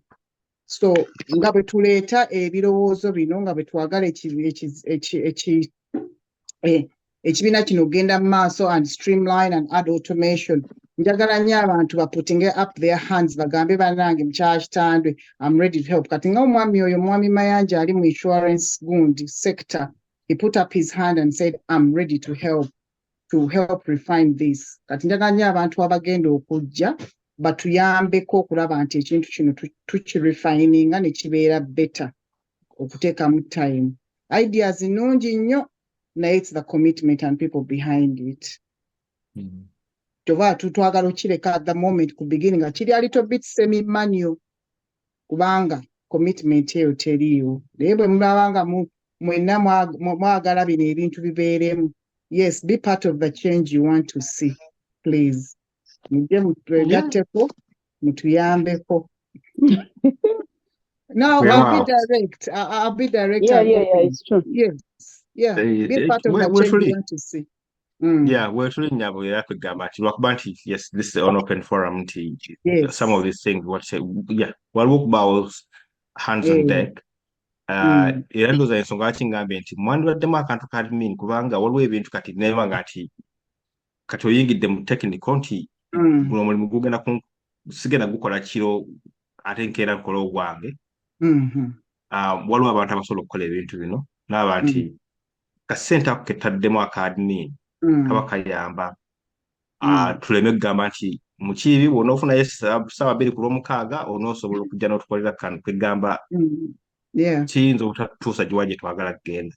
Kalowoozo nnyabo. Yes, sebo kalowoozo kalungi nnyo era kirungi okuleeta bino ebintu right now kugamba how we improve the delivery. Si mweno yokka initiative but as a whole mu ssaza lyaffe erya Buganda. Abantu bangi nnyo balina okujja ne baba nga basobola okukola ki okuyambako bring that experience in okusobola okuyambako okulaba nti ekintu kigenda mu maaso tukikola ne kiba nga kya mutendo kugamba mutindo gwa waggulu. That's what we are aiming for. So bwe tuweereza bu message nga tukoowola bannange mulinayo gwe mumanyi asobola okutuyamba ku kino mubyenyigiremu mutuwe ideas mwogere nabo mubaconvincing bajje batuyambeko kubanga we need all those skills to come in to help us. Anti kati mukyala Kitandwe kale fine bwe tuba tetulina kati fenna tuli tulina experience in different specialties, the civil money, but it's still a valid point. Charity nazo employing abantu. I think kati nga mwami Mukibi bwagambye, if we need to pay somebody, I think bwekiba kituyamba admin costs nazo, kubanga direct debit era bw'ogi setting up with a bank, it's not free. Services is really free. Bwe tuba tetulina member asobola taking up that role, then I think tusobola paying somebody to do it for us. Kubanga era tuba tumwetaaga admin. Otherwise, tekisobola running without. Yes, nkitegeera kyonna. It's all driven by the cost. It's cost driven. Ate bwe tubanga sente kubanga kyetugezaako okulaba nti this thing tekitaxinga bantu nnyo. Owulidde. So we have to keep it as simple. Minimum premiums as possible, nga ziri very minimum, nga ziri very affordable, nga kiri as simple as possible. Ekyo nakyo temukyerabira. Kubanga complicating things, kati omuntu oyo nekya kyemuna okumanya. I'm just bringing these ideas. I'm not pushing your feedback away. But njagala tubeere nga tugaziya mu kulowooza kwaffe. Ne tuba nga tetulowooza just immediate but long term. Omuntu ono gwe muleeta mulina okumanya mulina mu maintaining a long term. Owulidde. So it's not a one-off thing as well. So naye nga ideas nnungi nnyo muzireete kubanga naffe twagala ekintu nga kiri as simple as possible, nga kiri fast and secure for everyone. Naye nga commitment, twetaaga commitment as well from the community. Baana baffe bangi nnyo abasomye ebintu bino abasobola okutuyamba. Bring them on board. Convince them bajje batagatte ettaffaali lyabwe ku Buganda as well. Mwami John Alex Sengendo.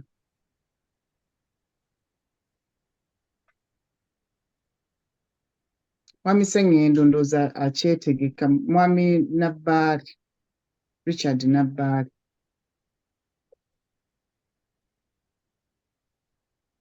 Simanyi ku mute. Nedda. Okay, mukyala Regina. Weebale nnyo nnyabo, mwebale nnyo okuteesa. Kakati ekiteeso ekyange kyongerezaako ku mukyala eyasabye nti kisoboka abantu okuba n'account nosinga nti kiyinza okubeera administratively kwegamba costly.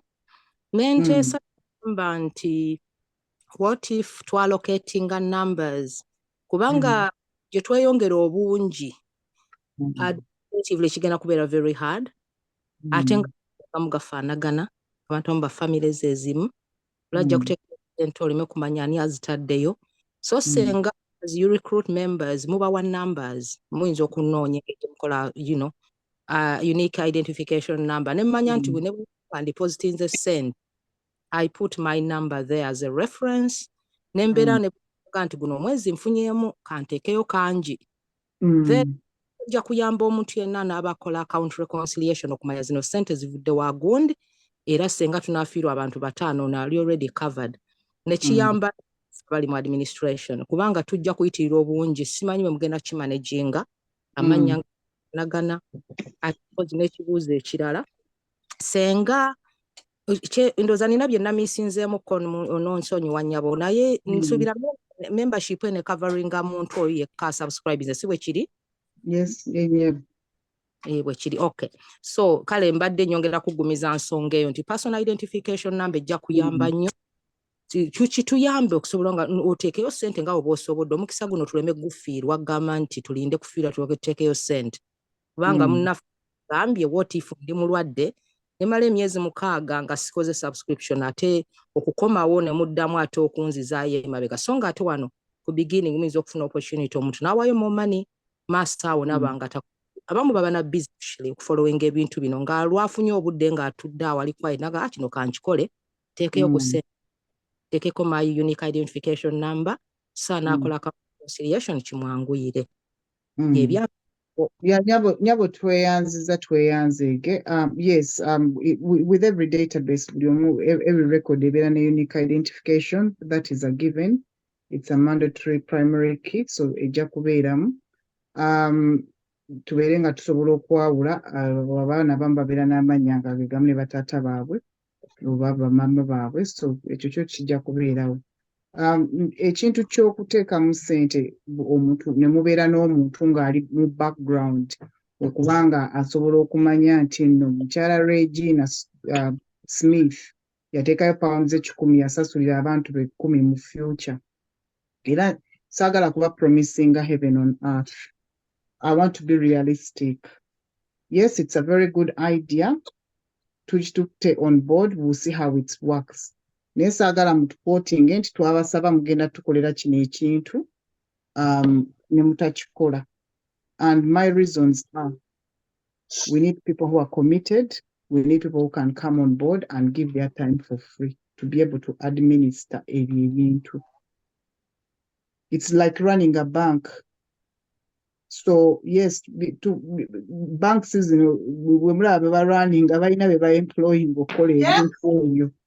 the more things we want, okulaba, the more we need the people with the skill set to come on board and help.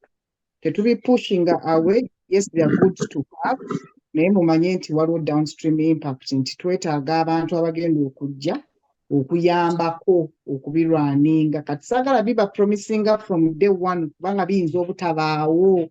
Nja kubawa ekyokulabirako, naweereza akagundi akasaba bannaye mumpeeyo omwana alina skills eza IT asobola okutuyamba okukola database. Tewali muntu yanzirira wadde n'omu. So bintu bino tubyagala tubyogera naye eyo gye tubiraba gye bikolebwako wali abantu bangi nnyo abali employed and paid highly to do these things. Kyova olaba nti nina okubeera realistic and manage your expectations from day one. Yes, bintu birungi nnyo tubyagala obbiraba naye there's a cost attached to it. Ate nga twagala ekibiina kino kibeere as little money as possible. That's the objective. Nti contribution kettekayo katini nnyo nti tekasobola n'oleme kutendewalirwa. So that's why at the beginning we want to keep it a little bit semi-manual. Nayenga, yes, ideas are very good. Thank you very much. Olaba n'abaami bakomyewo simanyi. Mwami John Sengendo. Okay, Mwami Richard Nabale. Okay, sir. Yogera sir. Nyabo, we bali kuweereza nyabo. Era mwebala nnyo emirimu gyonna gye mukola. Yes. Waliwo omwami araisinze issue nti bw'abanga alina family ng'alina abaana abali under 18 ng'ali member nti n'afuna obuzibu nti subscription ye egenda covering abaana abo. Kindowooza nti tugenda kubeera in that situation tusaanye nti omuntu abeera mu situation ng'eyo. I think twandibadde those circumstances should be looked into and say, if we say we contribute with £10 a month or £15, to omuntu abeera given the opportunity to add on extra to be able to cut out for the children of his family, even if they're young. And I think it would be fair to do that. Just to fund it just to cover him when he passes away or when the mother passes away. It's never sharing teaching. Okay, tweyanza sebo tweyanzeege. Yes, ekizibu ekyo bwekiri era we've taken it on board. Kyetumanyi nti n'omwana bw'afa gavumenti emukavaringa. Era ajja kuddamu okudressinga nti tetwagala kukwatagana na bintu bingi to start with. Ekireesedde ebibiina byaffe okugwa, first of all kukwatagana. Ne tuteekamu ebintu bingi nnyo byonna ne bitulema okutuukiriza. Ekyokubiri nti ezo zi monthly subscription bwe muba nga ze mulina insurance biki zitulema ffenna okusasula oba oluusi ne twerabira.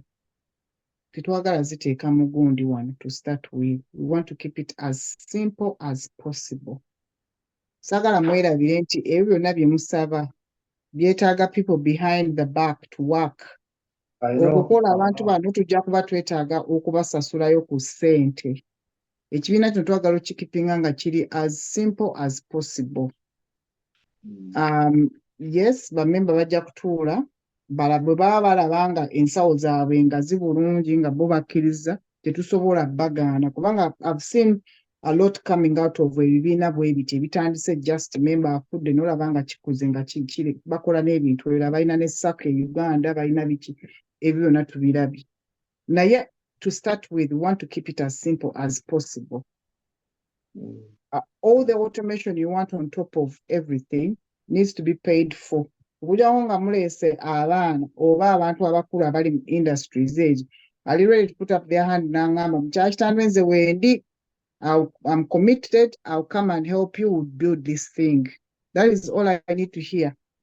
Naye okungamba obugambi teekako kino ate subscription nze ndeeta olwabiri buli mwezi ate nze oli aleeterwa 10 ate simanyi oli akola ki. Abantu babeere emabega mu background nga balaba ono yaleeta ono teyaleeta ate guno omwezi taleese nedda bannange. Ekyo kintu kijja kuggwa n'abantu bajja kukoowa. Gino emirimu gya nakyewa at the moment. Yeah, I'm managing, by the way, I'm not pushing away, I'm managing your expectation and I'm very good at that. Nchikubuliranga bwe kiri and we work out. It's black, it's black. What do we need to do to make it white? Kubanga hiding things under the carpet is not going to help. So this is why I'm being blunt. Nti bannange, yes, ebintu byonna tubyagala, byetaaga commitment, byetaaga ssente. Bwe ssente bwe tuba tuzina byetaaga abantu okuva mu community okujja bringing their skills into this thing. Owulidde nti bwe tuteekayo messages eyo wabweru ne tusaba naye twetaagayo help wano na wano mwetunule mu family zammwe mu ba nephews and nieces ogambe naye gundi wasoma kino okola kino jangu otuyambeko wano. Owulidde that is the help we need. Nti bwe tunaaba ffenna tukoledde wamu change eyo gye twagala okulaba tujja gifuna. Naye saagala kutuula wano mbagambe yes mu byogedde tugenda bikola no.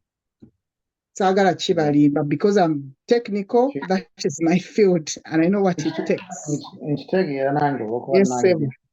IT background, so I understand the implications. Naine ekirala leadership gundi eno team gye wayogeddeko olwokuba normally an organization has like a board of trustees. Yeah. And sebo ebyo byonna biri mu constitution ate ba members be bagenda okutuula basalewo. Yes sebo saagala bigendamu nnyo kubanga ffenna bwe tuli wano tetuli ba members. Bamemba bajja kutuula balondewo. Kati eyo question ojja girinza luli nga tumaze okuregisteringa bamemba tutudde tusazeewo biki bye twagala okukola mu kibiina kino. So this is just sensitizing okulaba nti people can come on board. Mukyala Elizabeth. Maama weebale nnyo okutuweereza tusiimye nnyo tusiimidde ddala. Waliwo omuteeso omu ekiteeso kyaleese naye nze mbadde siri mu mativu nakyo ne ŋŋamba era kankyongere nkikomyewo. Omuntu okulwala kijja kubeerawo definitely. Omuntu osobola okulwala from nowhere n'olwala naye nga sigamba nti obadde toyagala kusasa. Naye nga bamugambye nti tujja kubanga n'amabendobendo. Omukulu w'amabendobendo oyo atumibweyo Tidali Elizabeth mulwadde ddala nti omukyala bamusanze alina kookolo bamusanze alina kino aliwe agenda ku treat treatment mu kifo ky'okumwerawo obwezi ng'ate abadde waali okuba alwadde nga ddala kiraga nti tekisoboka ali under treatment. Ono omukulu w'ebbendobendo nga bwe mugambye kwegamba abana ababaliwo ti oba bali babiri ab'ebbendobendo omukulu n'amuddirira awubeyo olubu lw'ekigero oba akubeyo essimu kubanga kati omuntu bw'onooyingira ng'oli wa mu north era wajja kubaawo omulala w'omu north ali okumpi naawe oba omusawo si bwe tutyo bagambye nti mutuuke ewa mukyala musooke tulabe ddala kituufu mu kifo ky'okumugamba nti mumuwayipinge out ate ng'abadde constant gundi memba olw'okuba alwadde n'agamba nti ndi mulwadde ekintu ekyo mukitunule mutulabe mumulaba mutya. Tweyanzanya bwe tweyanzeege era ekyo ekintu kijja kuba kisobola okutunulwamu ba members please. Saagala kukola commitment si wano nga ba members batuuke bagambe nedda. Nedda kubanga waliwo omuntu ebideviatinga from the objectives of the original objectives of this organization. Kati that's a little deviation. Buli kimu wabeerawo a little deviation and then you have to document and the process around that deviation. But members balina okutula basalewo bagambe okay objective y'ekibiina nga member afudde. They will recognize that there will be this. So how do we go about this? Nti ate ffe bamemba tukyagala. Kyeki kye nabagambye nti ffe tuliwo okuleeta initiative mu maaso gammwe kulaba nti ki nti mugyagadde temugyagadde bamemba bajja kutuula babeere nti they are the final people with our guidance nti they are the final people who decide nti ekyo tetujja tukola. Bayinza okwesanga nga bamemba muli bataano nga bino byonna bye twogera tebigenda kukola mu bamemba abataano oba owulidde kubanga we are all just prospective members tusuubira okujoyininga naye tetunaba kujoyininga kati nga bamemba abataano ekyo kyoleese tebasobola kihandolinga oba nga basobola kibanguyira. So ebintu ebimu njagala tubibalekere ba members babeere nga babeera part of the input into how this organization is run.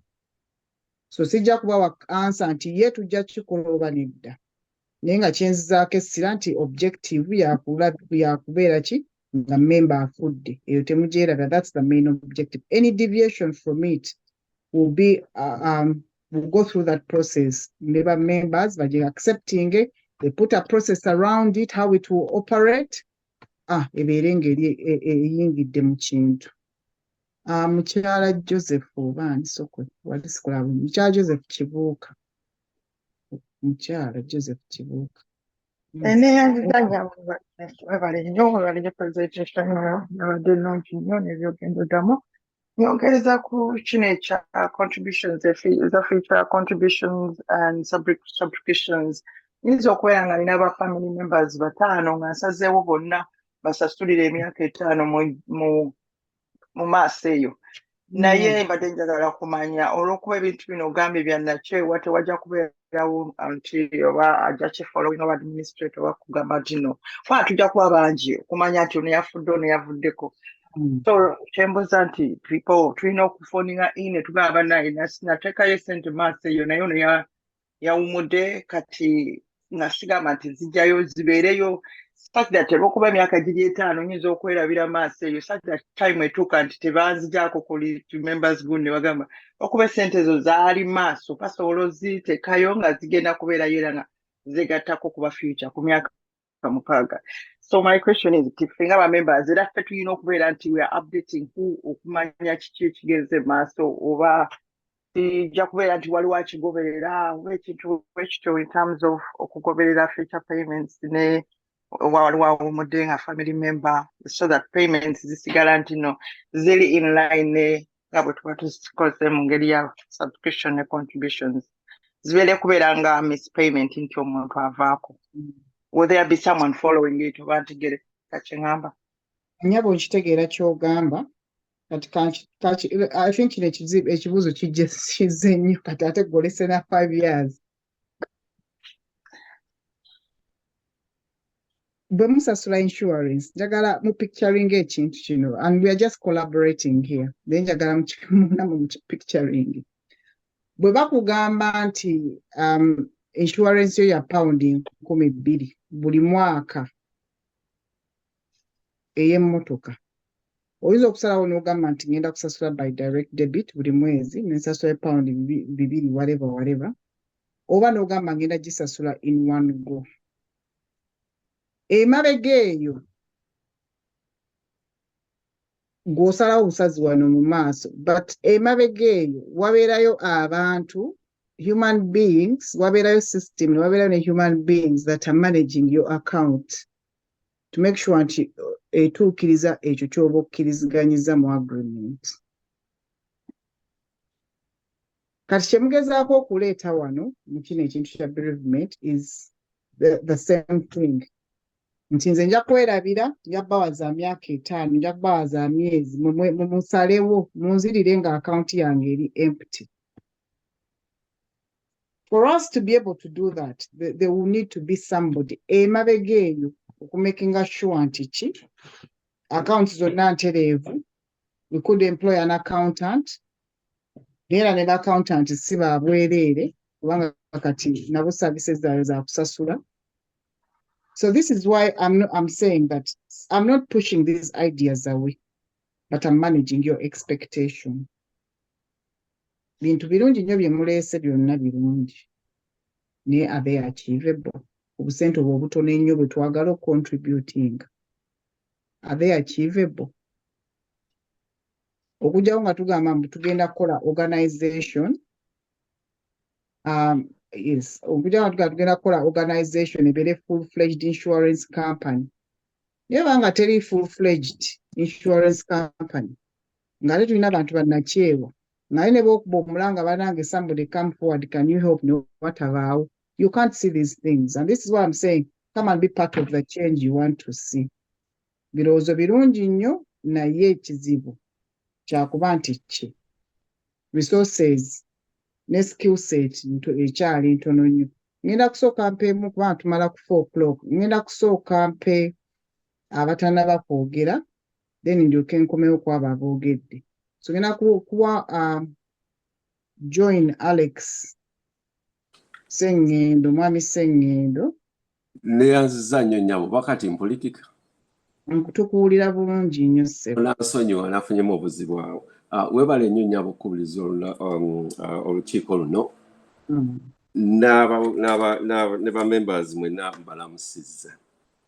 Kati ekibuuzo kyange kiri nti well, oba kanjite opinion nti initiative eno eri very much driven by the numbers.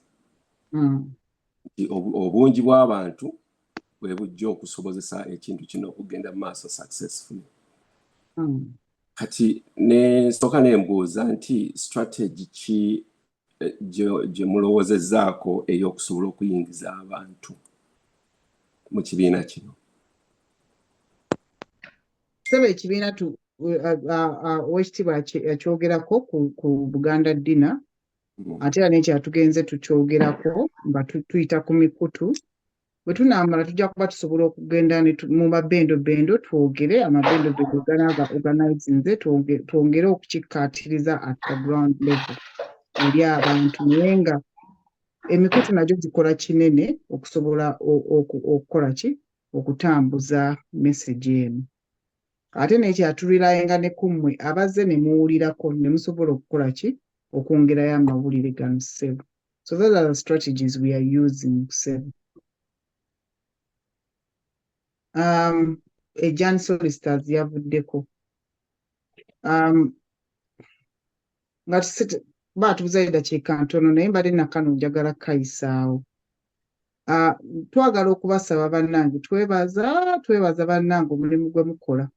Naye twagala okubasaba nti mulimitinge information n'ebintu bye muteeka ku mukutu ogwa bereavement. Tubeere nga omukutu guno tugulekera ebintu ebikwata ku objectives z'ekibiina ne bereavement, kubanga tuli abantu ab'enjawulo abali ku mukutu guno.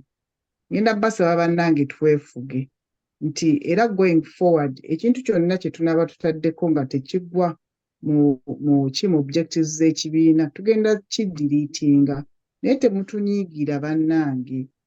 olwokuba nti abantu bakooye emikutu kubanga ebintu bino weesanga nti biddiringana oli ku mukutu guli ne kibeerako n'eri kaakati twagala guno gubeere nga at least guli a bit clean nga tekuliko bintu bitakwatagana na objective ya kibiina. So mutusaasire bannange temutunyiigira bwe tutandika okupressinga ka delete ako ka button naye bannange nekyatwefuge ffenna tuli bantu bakulu twewaŋŋana ekitiibwa ate nekyakye nawulidde nti emabega eyo mulimu abantu abava ku mukutu ne bagenda ne ba intimidatinga ne babulinga bannaabwe mu inboxes zaabwe. Kale ekyo si kye twagala bannange, twefuge. Bullying is not tolerated anywhere in this country. Tuleme kubulinga bannaffe kuba intimidatinga mu inboxes zaabwe olw'ebyo bye baba batadde ku mukutu.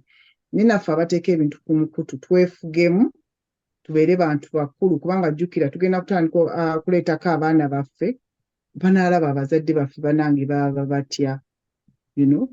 Kale mbasaba tusobole okwefuga. Mukyala Margaret Walusimbi ogenda kunsonyiwa tubuuza okuggyako nga tikaleke kanjagala nsembeyo ne Mukungu Fred Ssemugera ayogere. Then Mukungu Robert Mukibi ajja tuwa closing remarks atuwe n'okusaba tuggalewo. Weebale nnyo nnyabo, akange kangunye ebirowoozo bingi ebizze ku ebintu binenge gye binaateekebwa mu nkola oyise admin. Osanga twandirowoozezza okugamba nti oba emyezi 6 egisooka nga tutandise gibenga bwe kibagiddwa, awo tujja kulaba obwetaavu twetaaga ba admin bameka kumala bbanga ki bagenda kukola kino ebigenda. Naye ng'emyezi 6 egambe egisooka tuyinza ogiyita egitandikirwako oba baby class netulaba ekineetaagisa. Toyanziza ssebo, yes ssebo. Ssebo Mwami Richard Nabbaale okuggyako nga kyogenda okwogerako tetunakyogerako nkuwa eddakiika emu yokka ssebo. Oba Nambaale sorry. Okay, kati asirise ngenda kusaba ekitiibwa Ssaalongo Kibuuka atuwe closing remarks n'okuggalawo ssebo. Twebaza nnyo Tweyanzeege, weebale nnyo weebale ddala okutulambika ku bintu bino. Twebaza nnyo ne bannaffe mwenna abazze n'ebirowoozo ebirungi. Naye mpozi nze nja kwagala kukkatiriza Omukungu ne ttiimu ye omulimu gwe bakola. Nti bw'oba osaba nti bw'oba ebirowoozo bibadde bingi ebirungi mwebale nnyo mwebale ddala naye ttiimu ena constraint y'obusobozi bw'ensimbi n'okuweereza. Nga bw'agamba tutandike na kino ekitono. Biri ebiddamu tubyongereko mpola mpola. Kubanga munaabitikka ne mwongerako kino twongereko abaana avudde egindi tukole ki. Ate na kino ekitandika kijja kulema okutandika. Nga bw'agambye tutandike na kino ekyokufa ku muntu oyo yekka ataddemu ne subscription akiteekemu basuubira ziteekamu oteekamu buli mwezi bwe tunaagenda tukola. Ate tujja gazibwa twongeremu obulikondo obulala naye obusobozi obwo bwe munaatikako ebingi ate tuyinza n'obutasimbula.